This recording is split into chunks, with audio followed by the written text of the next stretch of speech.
So good to see so many folks on here. Thank you, Liz, for starting that up.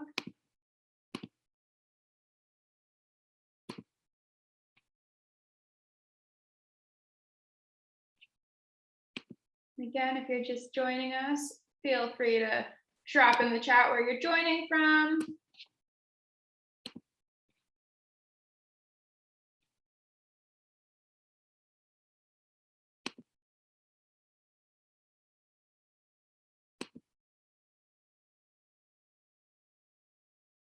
Another from Dallas. That's exciting. We have like all of Dallas, Georgia on this call tonight. That's good. Another from Dade. Very cool. Very exciting. Is anyone here from Bremen? Raise a hand, drop it in the chat. No, I guess not tonight.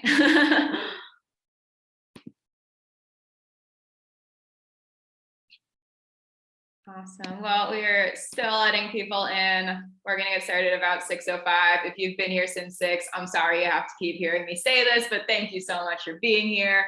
We'll be getting started in just a couple minutes. If you're having audio problems, you might just have to like turn up the sound on your end, like from your computer.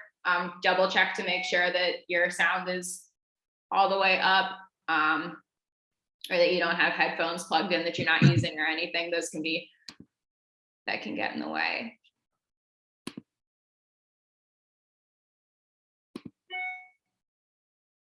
All right, I'm happy to see a lot of people from the district in our town hall. That's great. Can everyone hear me okay? Thumbs up. Got you. Outstanding.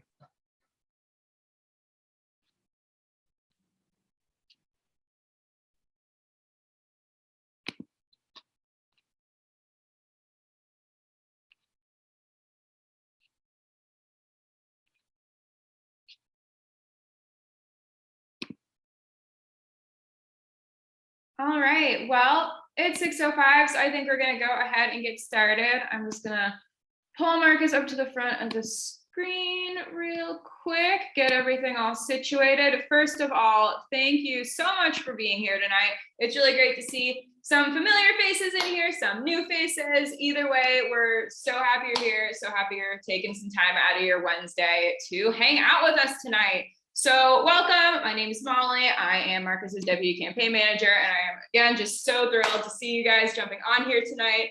We have a really exciting hour ahead of us, so we're just gonna go ahead and get started. To give a little look at the agenda, a lot of folks asked really, really good questions ahead of time, and I do wanna make sure that we get to as many of those as possible. However, if you do have any questions come up as we're going, please feel free to just drop them in the chat, and we will do our best to get to them as well, given time. So you can just feel free to drop them in the chat. Or you can direct message. We have Liz and Chase, who both have Team Marcus in their names. And if you don't want to put it in the main chat, you can direct message it to Liz, Chase, or myself, and we'll make sure that we get to it if we have time. Again, you're more than welcome to have your camera on. You can also turn it off if you want. If you're just joining us, feel free to drop in the chat where you are joining from. And I do ask that everyone stays muted, just so that we can all hear each other and hear what's going on.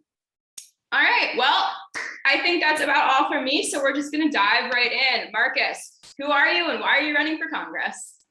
Well, first and foremost, I want to thank everybody for showing up tonight. And for those of you who don't know me or aren't super familiar with me, I am Marcus Flowers, an Army veteran and Democrat running to defeat Marjorie Taylor Greene. I was born in Troy, Alabama, the birthplace of John Lewis. I didn't have your typical childhood. At 11 years old, I moved into a children's home because my parents couldn't support me. That's a life-changing experience. Kids made fun of me for not being able to afford decent clothes and shoes, for not having my parents around, but it gave me strength, and it taught me how to deal with bullies at a young age. At 18 years old, I joined the Army. I swore an oath to protect and defend the Constitution of the United States of America. That's what I've been doing for the last 27 years, from Sudan to the Balkans, to a decade in and out of combat zones in Iraq and Afghanistan. Stated simply, service to this country has been my life. When you spend time at Camp Bucca, the birthplace of ISIS, when you've negotiated on behalf of the United States with Iraqi and Afghan warlords, When you set face to face with America's true enemies, it gives you some real perspective. I've seen the best America has to offer up close because I've worked alongside some true American heroes. I've seen heartbreak, where one night you're having a laugh with someone on a forward operating base, and the next day that person doesn't make it back. Mothers and fathers of young children, sisters, brothers, sons, and daughters. I've seen the damage done by extremism, radicalism, and disinformation. Now, our Congresswoman, Marjorie Taylor Greene, is trying to infect America with it and destroy our democracy. I won't stand by and let it happen here. Everybody has their own experience with January 6th, what they were thinking, how it made them feel. Here's mine. It began in earnest for me when George Floyd was murdered at the knee of a police officer in the summer. My granddaddy was a sheriff, my uncles were police captains, and I knew this wasn't the America that we all love and what it should look like.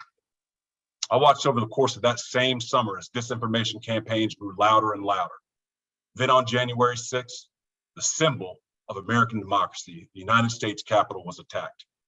I watched in horror as police officers were beaten with an American flag and the Confederate battle flag was paraded through our Capitol rotunda. An attempted coup at the heart of our democracy, the same democracy my friends died for overseas, the country I swore to protect and defend. That was life-changing for me. The next morning, on January 7th, I called my supervisor and I resigned my post as a government official to run for Congress. This is not about politics.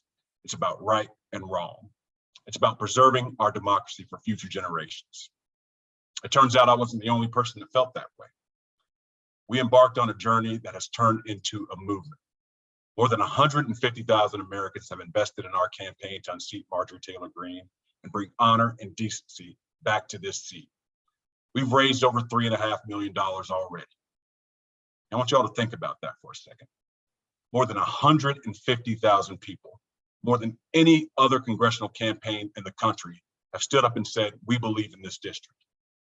Among them, some incredible Americans like Ambassador Andrew Young, State Senator Jen Jordan, Congressman Eric Swalwell, Fred Guttenberg, whose daughter was murdered in the Parkland massacre. Organizations like Vote Vets, Collective PAC, No Dem Left Behind, and the Congressional Black Caucus. There's so much at stake here, and it's going to be up to every one of us here tonight to deliver. We are going to make an unprecedented investment into this district. I'm putting everything I have into ensuring we have affordable health care, a safe environment to raise our children, and ensuring a historic investment in rural broadband. We have to do better at taking care of our veterans as well. And we need someone in Congress who actually serves on committees, not an absentee voice that only cares about another deranged conspiracy theory. And we have to stop treating each other like enemies. I've seen our enemies up close and personal. They are not other Americans who simply have another political position. This is a tipping point for not only our district, but for our country. Who do we want to be? If you believe that disinformation and radicalism is dangerous, if you believe that service and honor still matter in this country, if you think that democracy is worth saving, then I need your help in this race. Stand up, organize, and sign up to volunteer for our campaign with Molly. There's only one way that we're going to be able to accomplish this mission, and that's together. Thank you. Awesome. Thank you, Marcus. We're going to jump right in with the questions. I know a couple of people did join during that, so we do have some pre-asked questions, but if anything comes up, please just drop it in the chat and we'll do our best to get to it. Marcus, the first question I have for you is one that I know is on a lot of our minds. This is a pretty red district. Why do you think that you're going to be able to win here? Well, you know, first, to answer that question, I have to go back and talk about how Marjorie Taylor Greene won this district in the first place. She came in this district when she saw there was an empty seat after our former Congressman, Tom Graves, decided to retire at the last moment. She came in, swooped into the primary, self-funding to the tune of $1.5 million. And she basically bought a primary, getting her name out there, running commercials and ads that her primary opponents couldn't do because they hadn't raised the money to do what she did. So it was a bought primary. And then to add insult to injury, the Democratic challenger dropped out in September, and the Secretary of State of Georgia would not allow the Democrats to field another candidate. So what's going to happen this time is she's going to have a challenger in a general election. That challenger is going to be me. I'm not going to drop out. And people are going to have a choice this time, that choice that they didn't have the last time.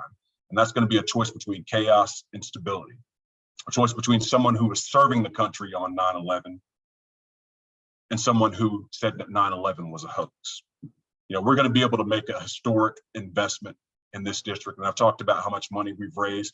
And the reason that's important is because we're going to be able to match her dollar for dollar and putting out ads and putting out mail and going and knocking over 100,000 doors and talking to people, meeting them where they are, having those tough conversations and letting people know what we stand for. That's going to be our path to victory. And right now, we're executing on that every day.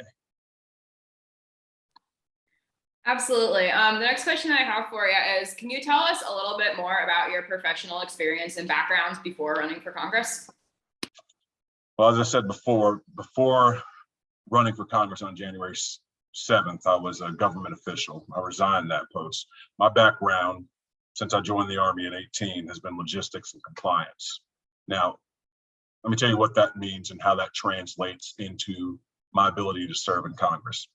First, as a soldier, you know, I've served with people all over the country from all different walks of life. That's the first thing.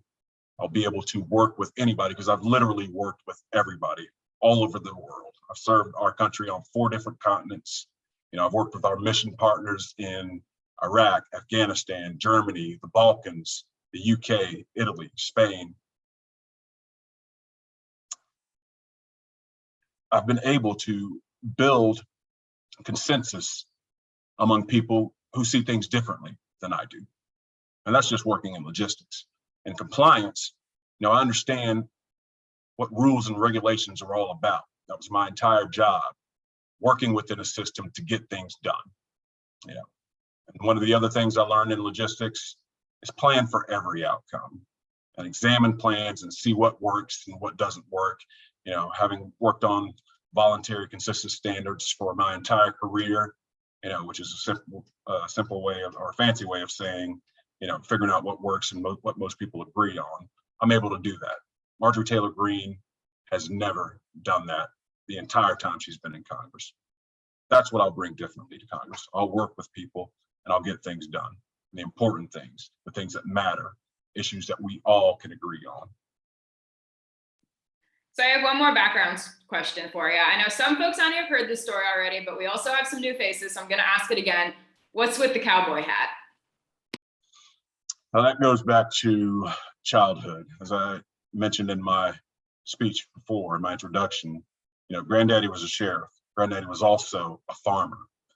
So he wore a cowboy hat all the time. He also wore a sheriff's hat. That's something I admired about him, you know, growing up as a kid. Up until the time he died when I was very young, you know, I've always liked that about him. It's just something I saw and I picked up from him. You know, my father, who I just lost recently, he also wore cowboy hats as well to honor his father.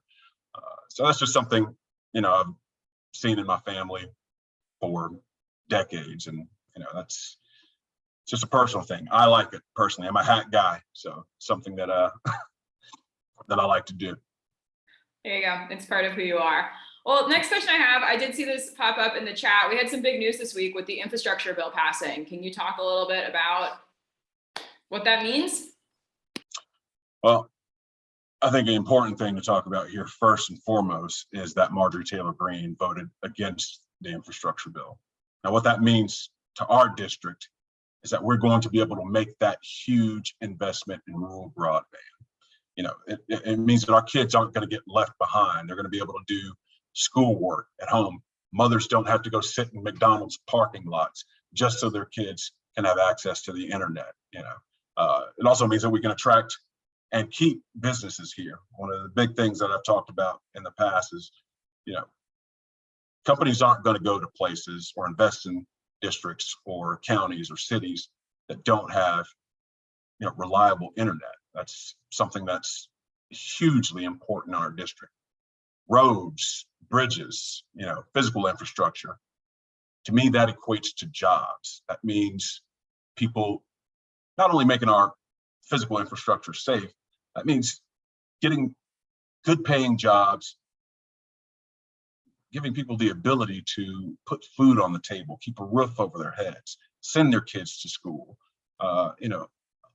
It's also going to help with our supply chain infrastructure that, that's right now, everybody's been talking about that hugely in the news, or we're not going to have Christmas because, things are sitting out in the ports. Now Georgia has money for their ports, for airports, jobs that can lower emissions.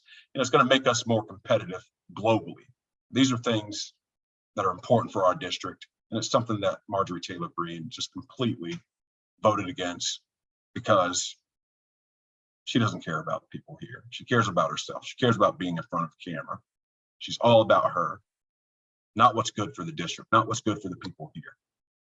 That was an opportunity that she blew for Georgians, but that's what I'm about. That's something I would have definitely voted on.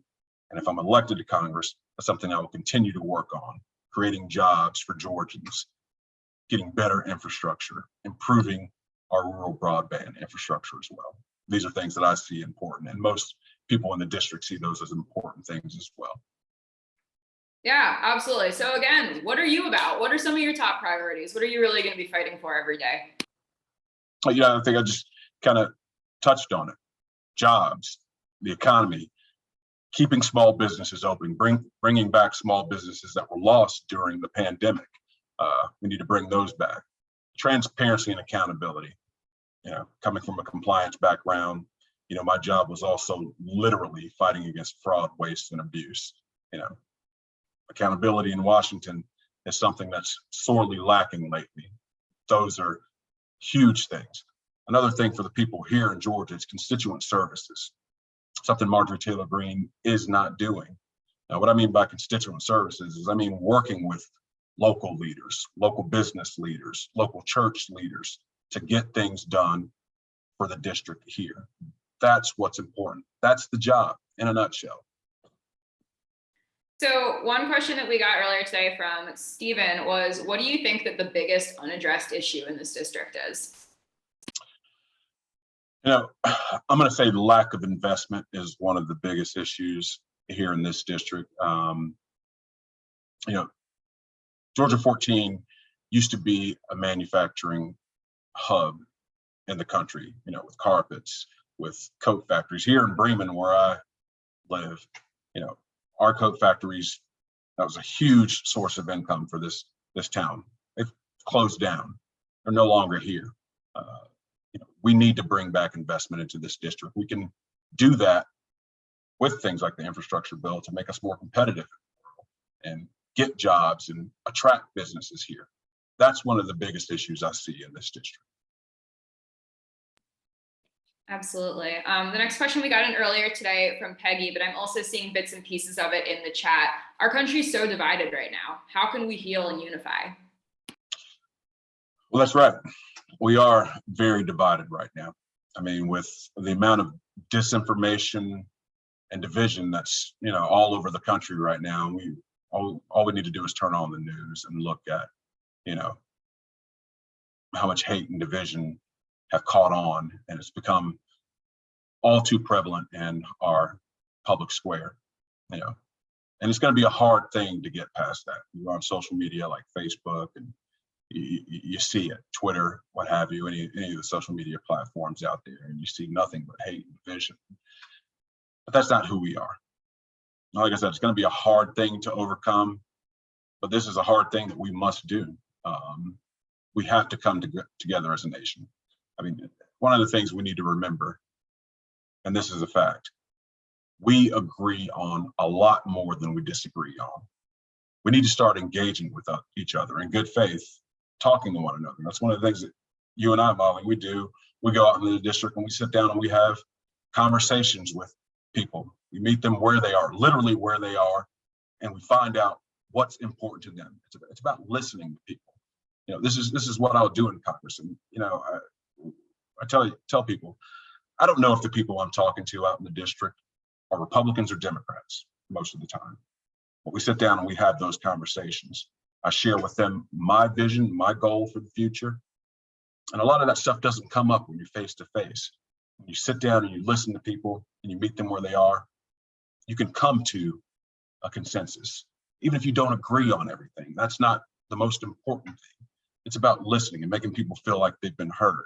You know, that's important in this district, and that's how we're going to get past this hate and division that we're seeing in the country. Marjorie Taylor Greene is a big propagator of that hate and division with the conspiracy theories and the misinformation that's coming out from places like Russia and China. That's become, like I said, all too prevalent in our public discourse. We need to move beyond that. We need to focus on the issues that are really hurting us right now. And it's not each other. Yeah, absolutely. One of those issues that I know is personal to you as a veteran is veterans issues. What would you do to take care of veterans and their families? Once again, this is a personal issue for me. I am a disabled veteran. I suffered a traumatic brain injury during my time in service. And having to go through the whole Veterans Affairs, VA deal, going to hospitals and getting help, it wasn't an easy process for me at the time that I went through it. I want to change that for all our veterans coming back from 2 decades of war. It's not just enough to say thank you for your service. We have to enact policies that support veterans and their families. We owe it to our veterans to process their claims in a timely manner. We owe it to our veterans to give them quality health care. This is something that I think we can and should do as a nation to make sure that our veterans have, they don't have to wait so long. They can go to quality health care facilities close to them. They don't have to drive an hour or 2 away just to get the help that they need and see a specialist. This is, like I said, this is something that we can and we must do this. What are some things that you can do to support small businesses and help bring jobs into this district? And sitting down and talking with a lot of the small business owners in the district, it's broadband is one of those things. Bringing in businesses or attracting businesses that that green technology. We have some of that in the district. We can have a lot more that will attract bigger companies with broadband to come in and stay in our district and get jobs out. This is something that's important. And like I said, we've talked with several business leaders here, and they come up with all kinds of things that they see that would help. As far as small business and small business administration, we can make it easier for people to get small business loans and open small businesses. This is one of the things that I think is important. Someone who's gone through that process, I know it can be difficult, time consuming, and it costs a lot. These are things that we need to work on. And I see those as issues that I'll sit down and work with business leaders on. This district, with its proximity to I-20, Interstate 20 and Interstate 75, this could be a huge logistics hub. We can definitely attract a lot more business in here if we have the infrastructure to support it, like broadband. Those are some of the things that I see that are important in this district we should work on. Yeah, absolutely. Another topic that I know is really top of mind for a lot of folks, especially as we're coming out of this pandemic, is healthcare. What can you do to make sure that our district has access to healthcare? And I hate to keep coming back to the same issue with broadband and how important that is for our district. One of the things that we're seeing right now is how telehealth is growing. Now, living in a rural district where some hospitals can be few and far between, telehealth is going to be important in the future. It's already starting to take hold, but that's one of the ways that I see that we can help in the district is by getting our broadband infrastructure up to date, up to speed, and helping out with telehealth care. Prescription drug costs. That's an easy one. That's a no-brainer in my opinion. We should be able to negotiate how much drugs cost in this country. Americans by far pay way, way more than other countries do for prescription drugs. I'm tired of it being open season on American when it comes to prescription drugs. I've been in other countries and I see the prices that they pay for their prescription drugs, and it's literally a fraction of what we're paying here. I think, me personally, I think it's criminal when people are crippled by their, healthcare bills. That's something that I think we can do better on here in this country. And I think we definitely need it here in this district. Yeah, absolutely. Something that you touched on at the beginning that I want to circle back to is improving constituent services here. Can you talk a little bit more about what that looks like? For me, it's staying accessible to the people that I would be representing. Like I said, again, that's something Marjorie Taylor Greene hasn't been doing. Like what we're doing now, having town halls. If elected, I will always be in the district talking to people. I will always be open. I won't be out on the campaign trail, 24 hours a day talking to, constituents in other states like our congresswoman's doing that. But that means talking to the church leaders here as well, business owners, community leaders. I look forward to continuing those relationships, and we've built several already. And that's one of the things that's what I mean by constituent services. Finding out what people on the ground here in the district are concerned about, sitting down and talking to them, being accessible to them. They can call me up and say, hey, Marcus, this is what we're worried about. Okay, well, let's figure it out together. That's what I mean by constituent services. And I think a lot of people in Congress, or a lot of Congress members, have gotten away from that. Marjorie Taylor Greene never got to it, but a lot have gotten away from that. They've forgotten what the job is, and that's representing the people of your district, not only the country, but of your district, being available to them, being there to answer questions, being accountable. Absolutely. One topic that got brought up in a bunch of different questions is just generally your plans for education from pre-K all the way through post-graduation. Can you talk a little bit about that?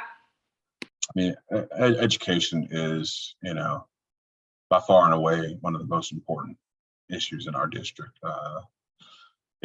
My father was an educator. We have to make that investment in the next generation. I think it's, something that we just have to do. We have to make sure that none of our children here are getting left behind. And as I spoke about earlier, again, we come right back to rural broadband. We have to make sure that our kids are prepared for the 21st century workforce. Universal pre-K, that's something that I think is important. One of the other things that I talk about are bringing back the trades and things of that nature. Not everyone's going to be able to go to college or are interested in going to college. So I think trades and apprenticeships, I see those as things that we need to focus on here in this district. We need to make that investment in our students, and rural broadband is a great step in the right direction to doing that.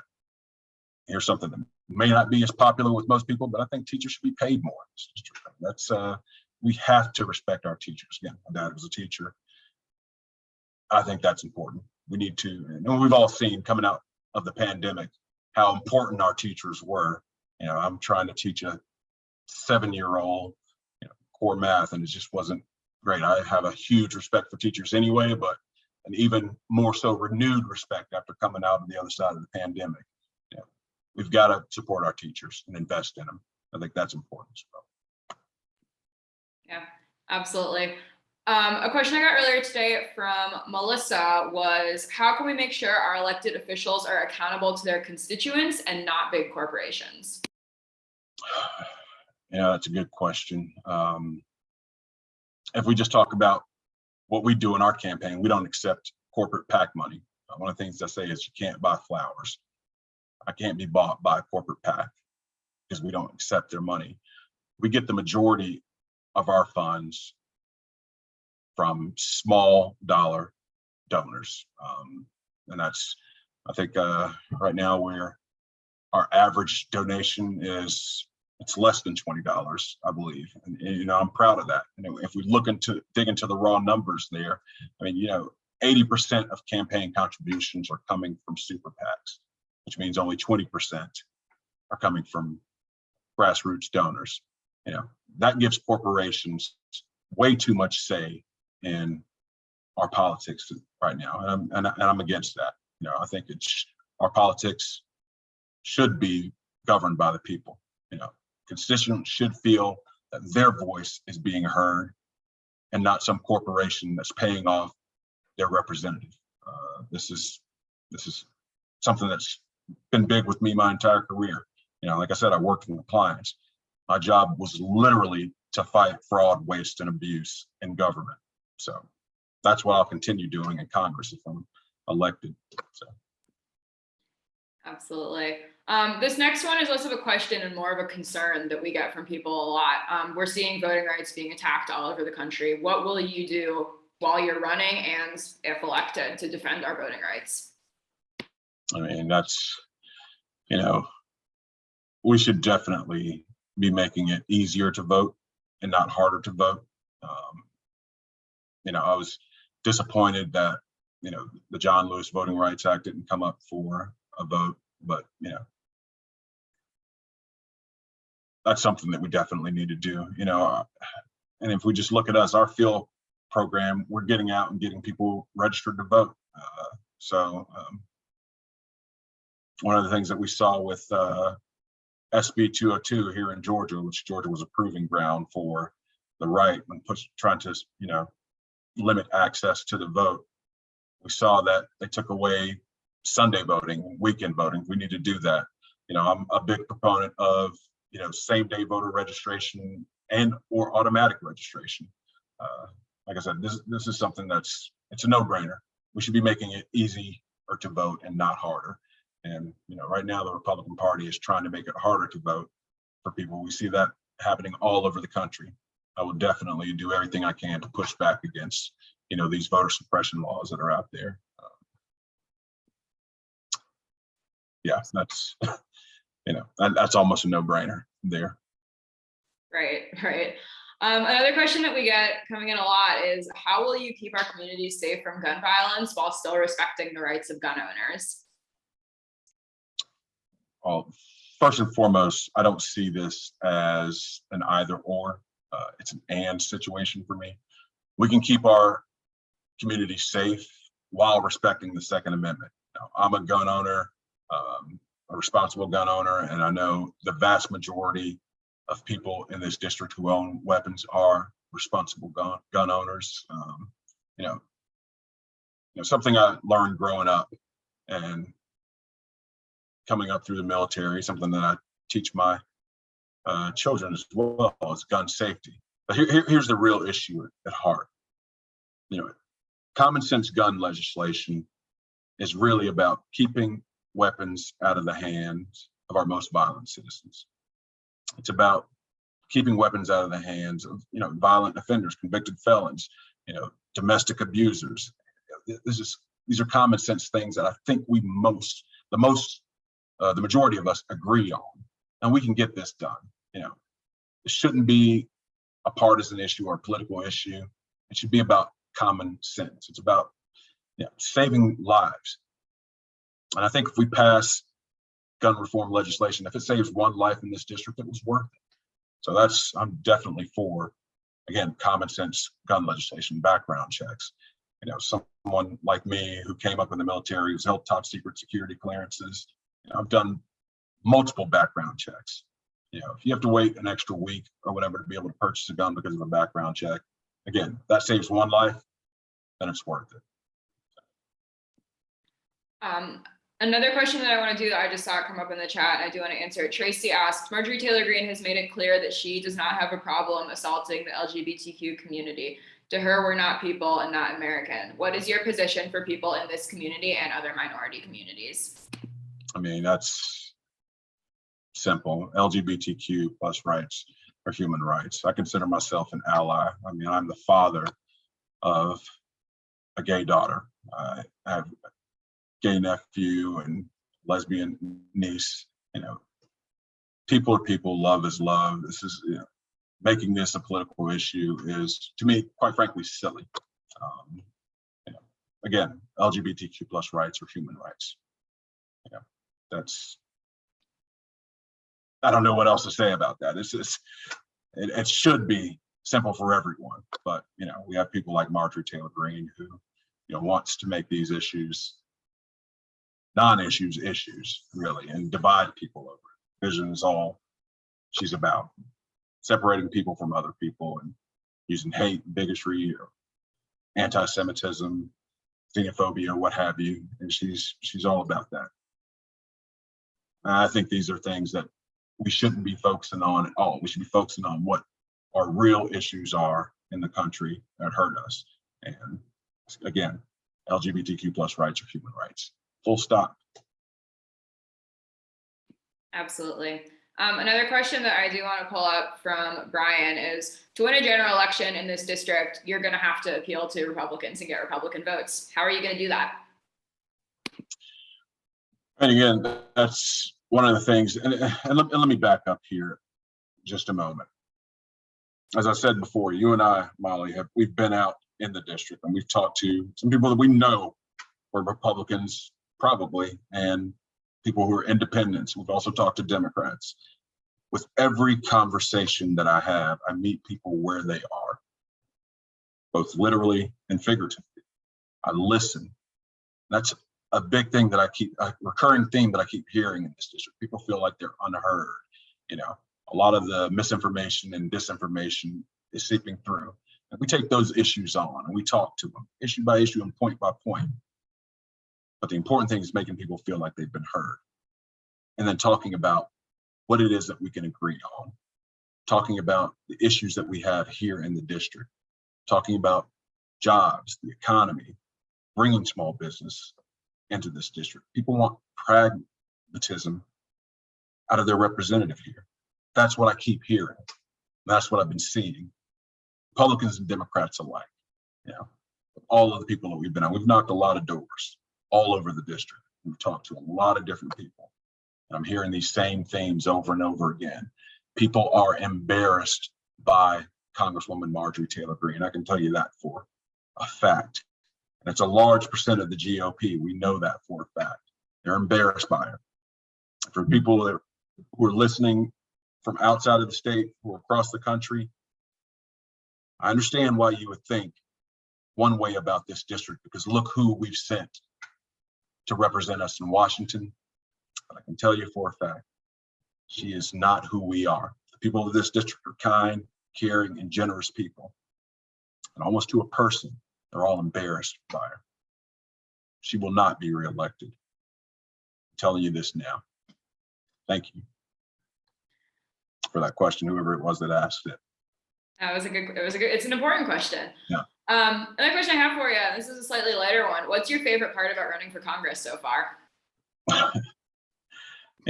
My favorite part, and Molly can attest to this, is talking to people.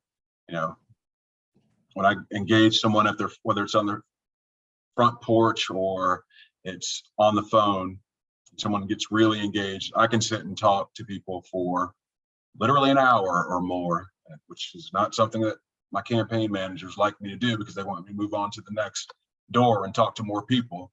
But when I get wrapped up in a conversation with someone and it's really interesting, I love doing that. That's my favorite part of being out on the campaign trail, just getting out and talking to everyday people, everyday Georgians, hearing what it is that they're concerned about and their hopes, their fears, their dreams.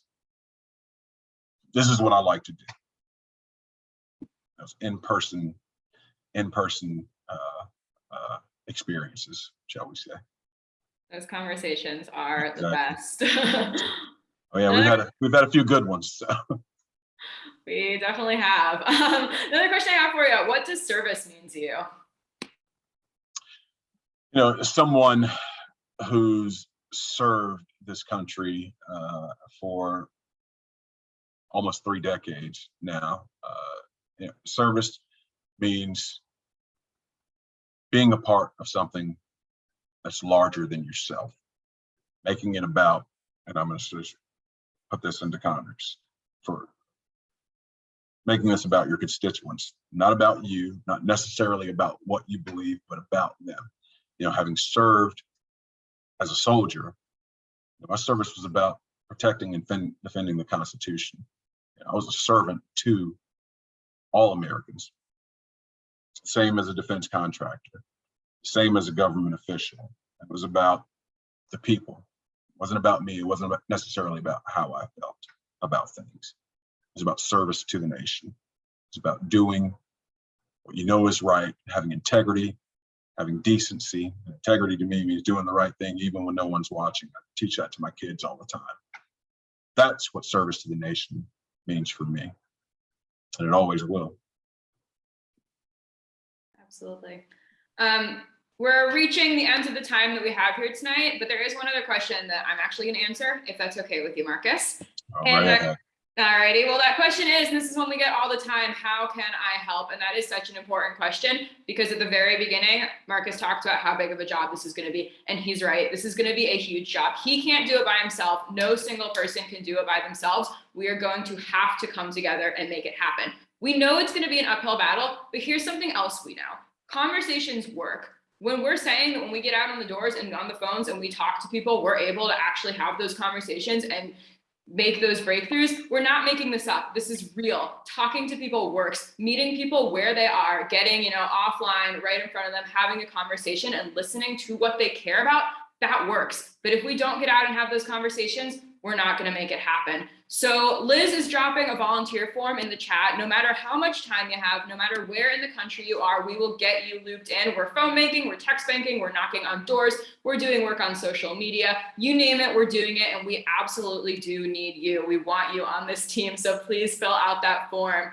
The other thing is, as we've said before, this all takes money. Yard signs, literature, this very Zoom that we are existing in, believe it or not, it all takes money. And to make that happen, no matter how big or small your contribution, we absolutely appreciate it. So Liz is also dropping a donation link in our in the chat box down there. So if you are able, no matter what you're able to give, every little bit helps, because again, this is an uphill battle and we cannot do it without you. And finally, we need to get the word out. We really, really do. So one of the easiest things you can do is you can just take out your phone and you can text 3 friends. Hey, I was just at the Marcus Flowers virtual town hall. Have you heard about him before? He's running for Congress in Georgia. You know what? I think he's pretty cool. Do you want to check him out? We need to get the word out, and people are going to trust you. You're their neighbors, their friends, their family members. That's really the best way to talk to folks. So spread the word. And again, keep coming back to our events. We don't have our next date set, but at some point in December, there is going to be another town hall, and you guys will be the first to know about it. We'll get that out for you as soon as we can. And we really do hope to see you again. And bring a friend next time too. So again, I think Liz is dropping a bunch of those links in the chat. We also, if you want to look back at anything we've talked about tonight, we do have an issues page up on the website if you want to check that out. Follow us on all our social medias. We're posting lots of updates about the campaign, lots of pictures from the campaign trail. So that's always super fun. You can see where we've been. And if you're somewhere that you think we should come visit, if you have a church or a group or just a big group of friends that should meet Marcus, DM me, we'll make it happen. We'll set it up. We'll come out to you. We'd love to have that conversation, and we would absolutely love to meet you on the ground. In the district. Yes, unfortunately in the districts. In the districts. Good clarification. Well, I feel like that's pretty much enough for me. So I am going to do one more question before we wrap up for the night. And that question is, Marcus, there are a bunch of other qualified candidates in this race, just in this Democratic primary. Why should we vote for you? Well, part of it is the reason that you just touched on. Unfortunately, it takes money to run campaigns. And with the grassroots movement that we've built, we've outraised the other candidates 10 to 1, probably. So we're going to be able to go out and knock 100,000 doors. We're going to be able to go up on the Atlanta television market and run ads and keep pace with Marjorie Taylor Greene, who's going to run a ton of ads against us and anybody who's running against her. We're going to be able to do that in the Chattanooga market. We're going to be able to blanket this district with mail.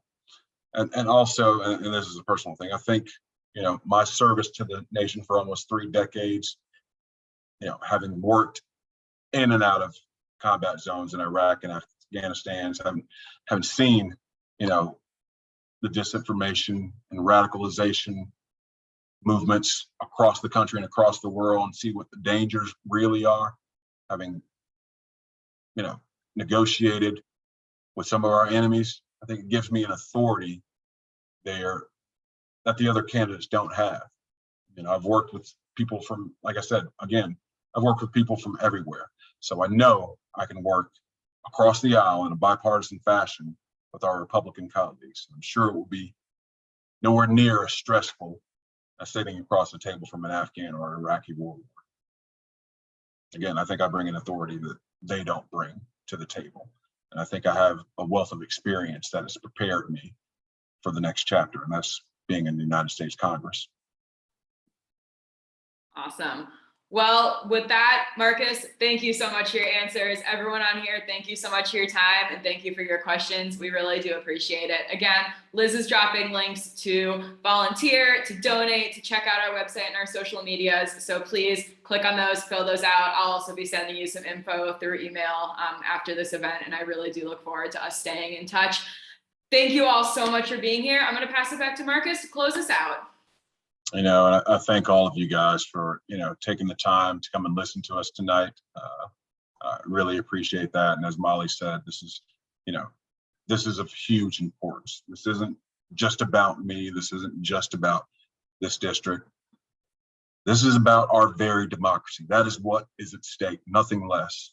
So please, people, sign up, join our campaign, help us get the word out.